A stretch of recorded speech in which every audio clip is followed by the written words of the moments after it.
प्यारे दोस्तों, आप सभी जानते हैं कि प्रभु ने हमें इस दुनिया में किस मकसद से बुलाया है। जैसे कि हम पढ़ते हैं थिस्सलुनीयों के नाम संत पौलुस का पहला पत्र अध्याय 4 पद संख्या 7। ईश्वर ने हमें अशुद्धता के लिए नहीं बल्कि पवित्रता के लिए बुलाया है।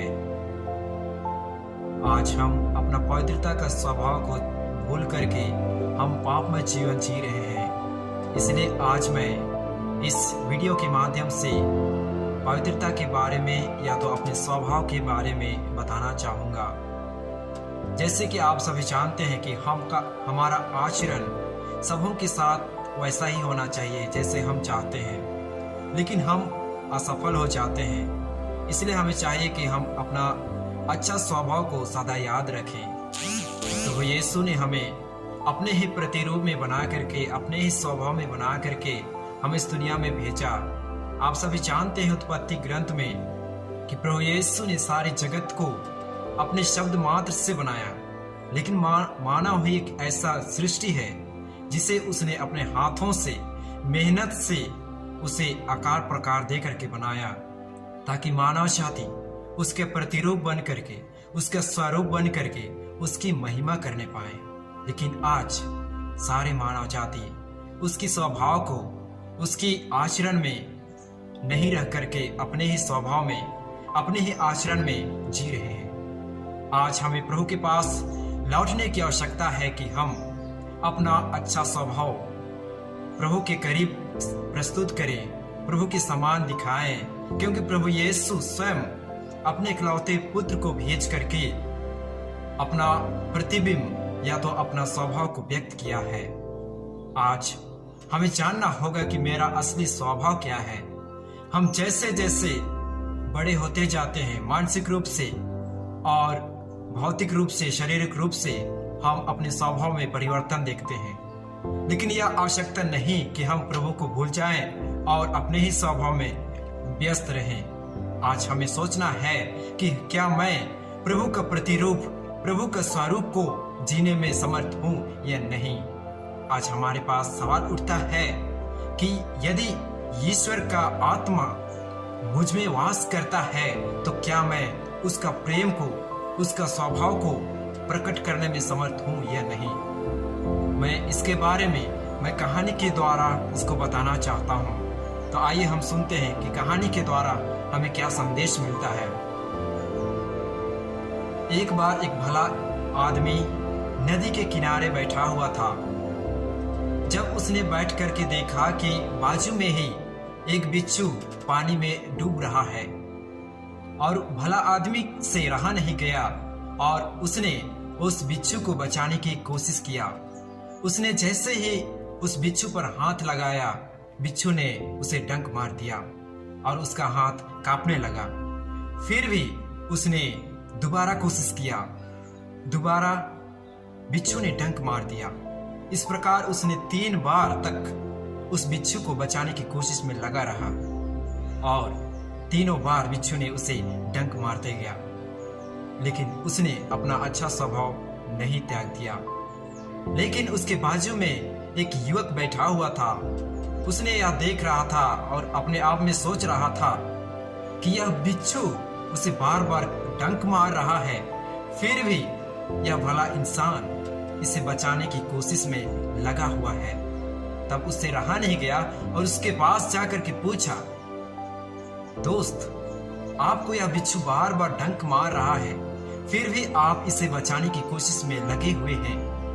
तो उस भले आदमी ने मुस्कुरा कर कहा, यार, आप तो जानते हो कि बिच्छू का स्वभाव है कि डंक मारना और मेरा स्वभाव है बचाना या दया दिखाना।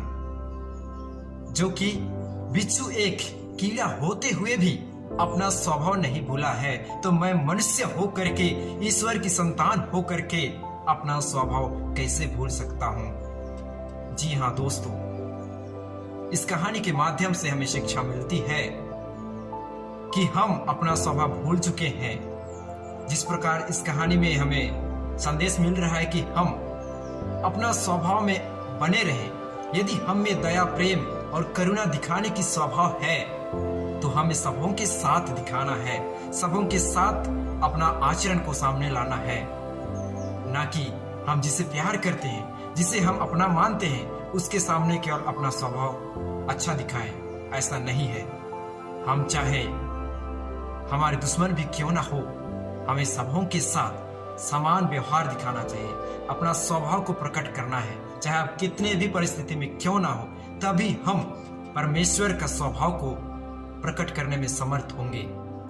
लेकिन आज देखा जाए तो हम उस स्वभाव रूपी आचरण को भूल चुके हैं और हम अपने ही स्वभाव में व्यस्त रहते हैं।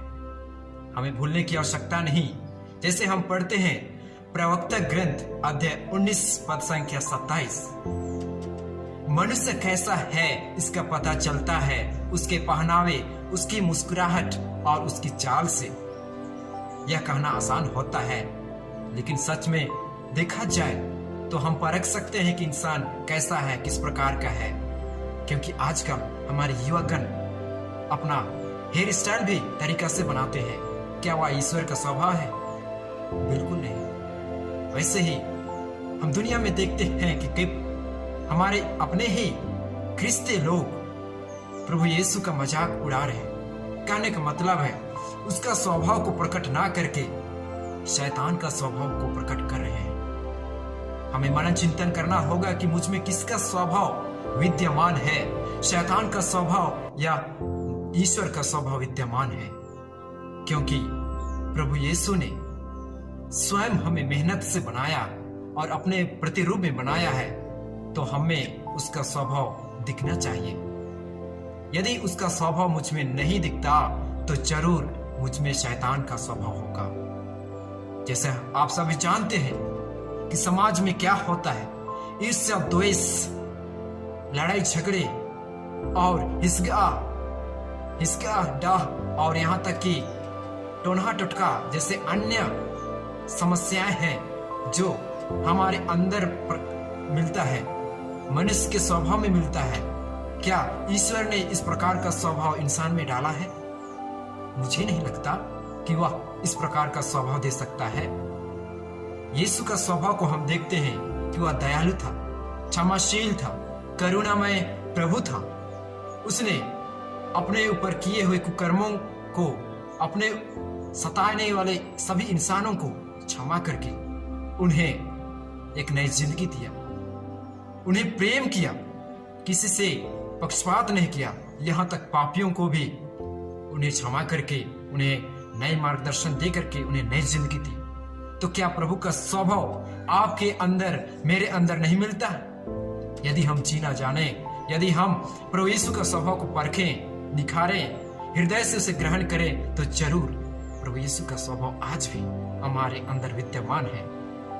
जब हम दर्पण के सामने जाते हैं तो हम अपना प्रतिबिंब देखते हैं, अपना सकल सूरत देखते हैं, अपना सुंदरता देखते हैं। हम बाहरी रूप से अपने आप को अच्छा से निखार सकते हैं, परख सकते हैं, अपनी सुंदरता पर घमंड कर सकते हैं, लेकिन वह केवल बाहरी रूप से है।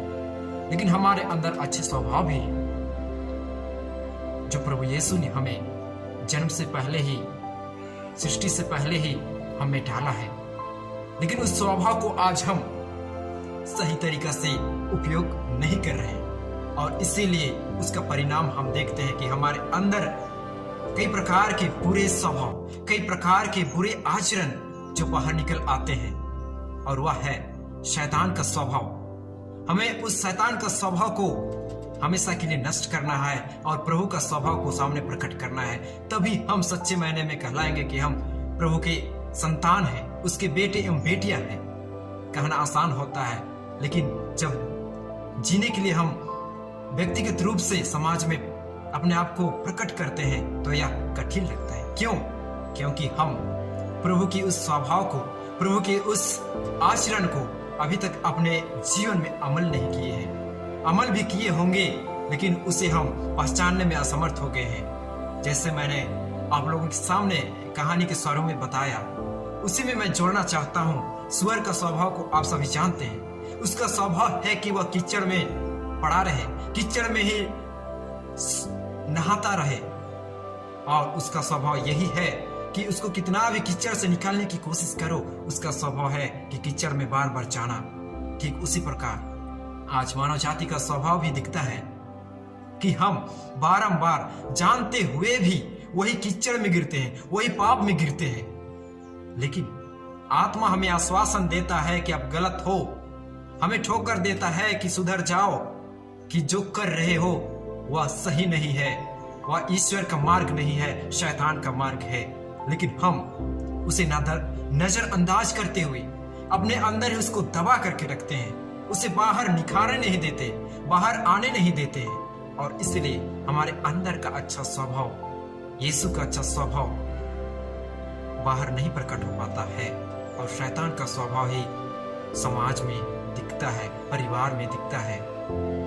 यदि हम उसके सदृश में हैं, उसके प्रतिबिंब में बनाए गए हैं, तो हमें पहचानना होगा कि मेरे माता पिता कौन है, मेरे भाई बहन कौन है, मेरे रिश्तेदार कौन है, मेरे पड़ोसी कौन है, और किसके साथ किस तरह से व्यवहार करना है, उसे आपको और मुझे अच्छी तरह से मालूम है। फिर भी हम उसे नजरअंदाज करते हुए आज हम दुनिया की माहौल में, दुनिया की चीजों में उलझे हुए हैं। जैसे आप सभी जानते हैं कि आज समाज कितना पाप में घिरा हुआ है, कितना अंधकार में जीवन जी रहा है। शैतान आज कई प्रकार से हमें उलझाने की कोशिश कर रहे हैं, अपने ओर खींचने की कोशिश कर रहे हैं। लेकिन यदि हम अंदर का स्वभाव, आत्मा का स्वभाव, यीशु का स्वभाव को परखें तो हम शैतान को हरा सकते हैं, क्योंकि जन्म से ही ईश्वर ने आपके अंदर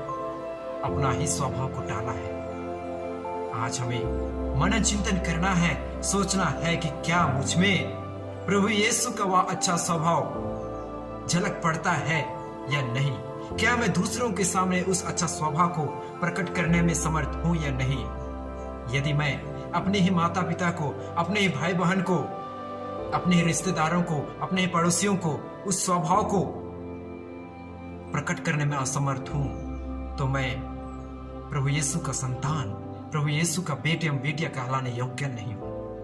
क्योंकि प्रभु यीशु ने कहा है, पेतरुस का पहला पत्र अध्याय 1 पद संख्या 15 और 16, आपको जिसने बुलाया है वह पवित्र है, आप भी उसके सदृश अपने समस्त आचरण में पवित्र बने, क्योंकि वह पवित्र है। आपको भी पवित्र बनना है। आज प्रभु यीशु हमसे यही आशा रखे हैं, उम्मीद किए हुए हैं कि हम उसके बताए हुए मार्ग पर चलें, पवित्रता का मार्ग को अपनाएं और अपना स्वभाव उसके स्वभाव के समान बनाएं, ताकि हम समाज में सभी को एक समान से देख सकें, सभी के प्रति अपना सोच एक जैसा रखें, ताकि हम सभी को प्यार करने में समर्थ हो सके। आगे हम पढ़ते हैं रोमियो का पत्र अध्याय 13 पद संख्या 10, प्रेम पड़ोसी के साथ अन्याय नहीं करता, इसलिए जो प्यार करता है वह संहिता के सभी नियमों का पालन करता है।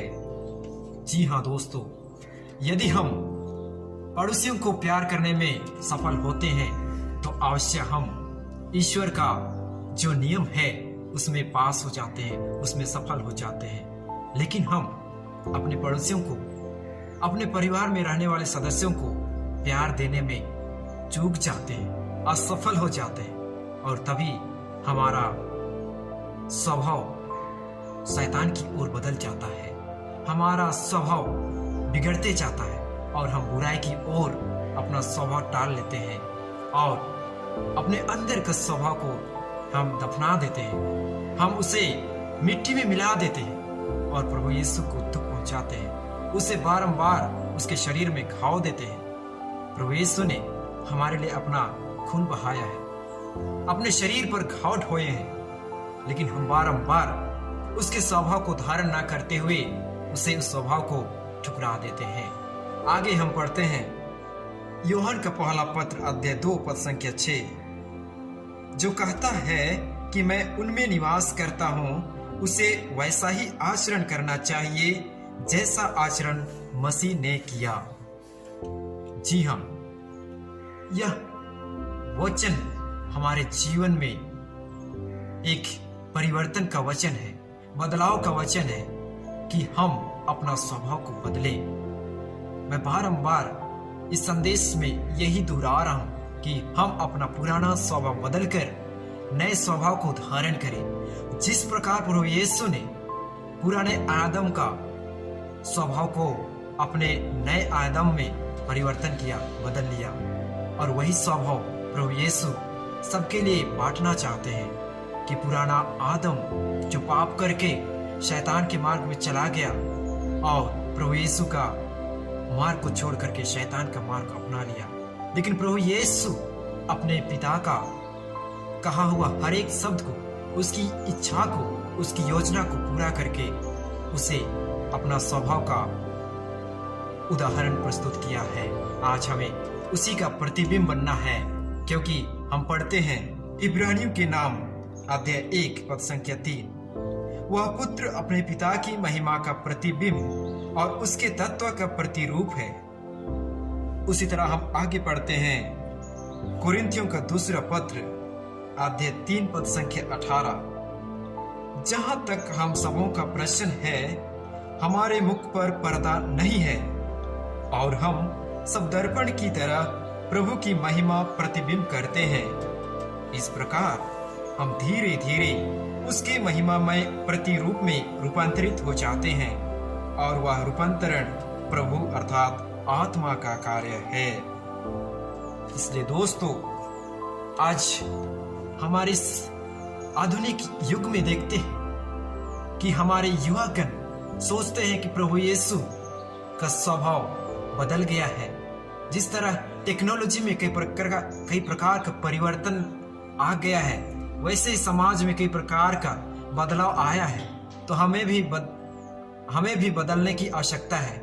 इस प्रकार वे सोचते हैं, लेकिन मैं आपके सामने सवाल करता हूं, क्या प्रभु यीशु जो 2000 वर्ष हमारे बीच में आए और अपने आप को क्रूस पर न्यौछावर कर दिए, क्या वह आज परिवर्तन हो गया है? जी नहीं, वह 2000 वर्ष पहले जैसे थे आज भी वैसे ही है। तो हम क्यों कहते हैं कि समाज बदल गया, दुनिया बदल गया, नई तकनीकी आ गई? या आपका सोच है? परमेश्वर ऐसे नहीं सोचता। वह जो था, है और रहेगा। तो हम उसके स्वरूप में बनना है, उसके सदृश में बनना है, तो हमें उसका आचरण, उसका स्वभाव में ही बने रहना है। क्योंकि हम पढ़ते हैं थिस्सलुनीयों का दूसरा पत्र अध्याय 5 पद संख्या 9, हम चाहे घर में हो चाहे परदेश में, हमारी एकमात्र अभिलाषा यह है कि हम प्रभु को अच्छे लगे। जी हाँ दोस्तों, हम जो कुछ भी करते हैं, हमें प्रभु को अच्छा लगना चाहिए। हमारा बोली वचन, हमारा आचरण, हमारा रहन सहन, हर चीज प्रभु को अच्छा लगना चाहिए। तभी हम कह सकते हैं कि प्रभु का स्वभाव मुझ में विद्यमान है। उसी तरह हम पढ़ते हैं कुरिन्थियों का पहला पत्र अध्याय 10 पद संख्या 31, चाहे आप खाए या पिए, चाहे जो कुछ भी करें, सब कुछ ईश्वर की महिमा के लिए करें। जी हाँ दोस्तों, मैं इस छोटा सा संदेश के माध्यम से यही आप लोगों को संदेश देना चाहूंगा कि आप अपना पुराना स्वभाव को बदल डालें और नए स्वभाव को धारण करके आप नई सृष्टि बन जाएं, एक नए आदम बन जाएं, ताकि प्रभु यीशु का स्वभाव आपके अंदर मिले, आपके अंदर झलकने पाए और आपका स्वभाव दुनिया में चमकती रहे, ज्योति बनकर, रोशनी बनकर, न केवल जिसे आप चाहते हैं, जिसे आप अपना करीबी समझते हैं, बल्कि आप जिसे दुश्मन भी समझते हैं, आप जिसे नफरत भी करते हैं, उसके सामने भी उस प्रेम रूपी स्वभाव को, आचरण को प्रकट करने में समर्थ होंगे। इसलिए मैं प्रभु ईश्वर से प्रार्थना करता हूं कि आप अपना पुराना स्वभाव पर बदल करके प्रभु यीशु का सही स्वभाव को धारण करें और उसे हमेशा प्रसन्न करें। आपके बोली वचन, बात व्यवहार एवं कार्यों के द्वारा उसे प्रसन्न करने में लगे रहें। प्रभु आप सभी को बहुतायत में आशीष प्रदान करें।